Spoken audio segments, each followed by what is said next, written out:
दोस्तों HDFC bank जो market cap के हिसाब से भारत का सबसे बड़ा प्राइवेट बैंक है।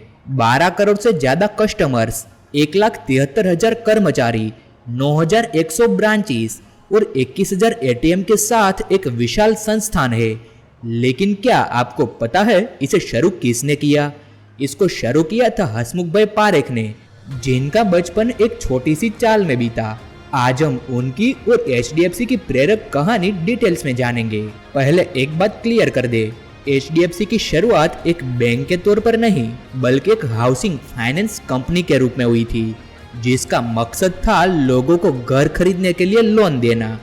बाद में इसी ने HDFC बैंक शुरू किया, जो आज भारत का सबसे बड़ा प्राइवेट बैंक है। तो चलिए पहले HDFC लिमिटेड की कहानी जानते हैं, फिर HDFC बैंक की जर्नी। कहानी शुरू होती है 10 मार्च 1911 से, जब सूरत में एक मिडिल क्लास परिवार में हसमुख भाई पारेख का जन्म हुआ। बचपन एक छोटी सी चाल में बीता, जहां ना तो पैसे थे और ना ही सुख सुविधाएं, लेकिन उनके सपने बड़े थे। मेहनत और लगन से उन्हें लंदन स्कूल ऑफ इकोनॉमिक्स में स्कॉलरशिप मिली। पढ़ाई पूरी कर भारत लौटने के बाद उन्होंने मुंबई के सेंट जेवियर्स कॉलेज में 3 साल तक इकोनॉमिक्स पढ़ाया, लेकिन उनका दिल फाइनेंशियल इंडस्ट्री में था।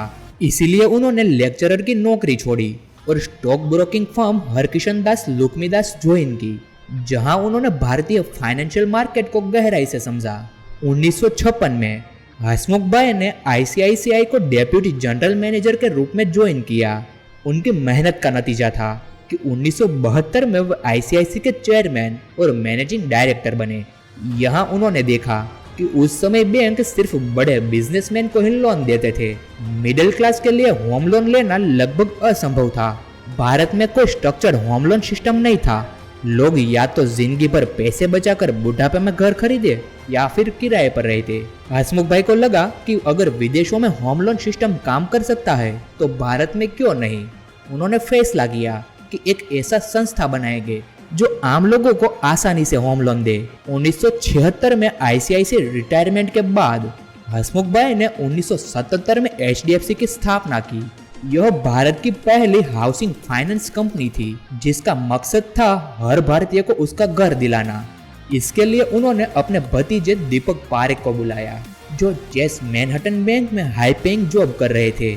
दीपक ने बिना हिचकिचाहट यह ऑफर स्वीकार किया और HDFC को ज्वाइन किया। लेकिन चुनौतियां कम नहीं थी। उस समय लोग लोन लेने से डरते थे, कर्ज को बुरा माना जाता था। दीपक पारेख ने लोगों का माइंडसेट बदलने के लिए 3 कदम उठाए। पहला, सिंपल और फ्लेक्सिबल EMI सिस्टम लाया, जो लोगों की इनकम के हिसाब से कस्टमाइज हो। दूसरा, फ्लेक्सिबल रीपेमेंट ऑप्शन दिए। और तीसरा, लोन की अवधि 15 या 20 साल रखी, ताकि EMI बोझ न बने। HDFC ने कस्टमर फ्रेंडली सर्विस दी, जिससे लोग खुलकर सवाल पूछ सके। इन सारे एफर्ट्स का नतीजा यह हुआ कि धीरे धीरे HDFC के कस्टमर बढ़ने लगे। 1980 से 1990 तक HDFC भारत का सबसे बड़ा हाउसिंग फाइनेंस प्रोवाइडर बन गया।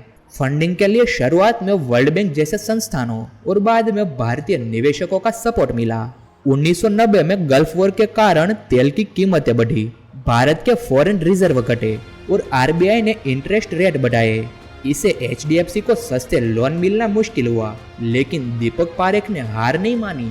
1991 के LPG रिफॉर्म्स के बाद जब प्राइवेट बैंकों को लाइसेंस मिलने लगे, दीपक ने HDFC बैंक शुरू करने का फैसला किया। इससे HDFC को बाहरी लोन पर निर्भरता कम हो सकती थी।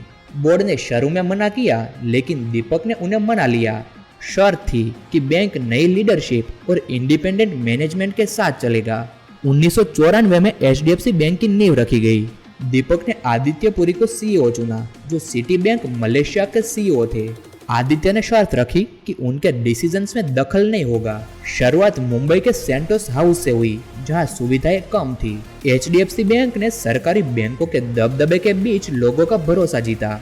उन्होंने saving accounts, FD, personal loan और क्रेडिट कार्ड्स को आसान बनाया। 2000 में SMS बेस्ड मोबाइल बैंकिंग शुरू की, जिसने बैंकिंग को और सुविधाजनक बनाया।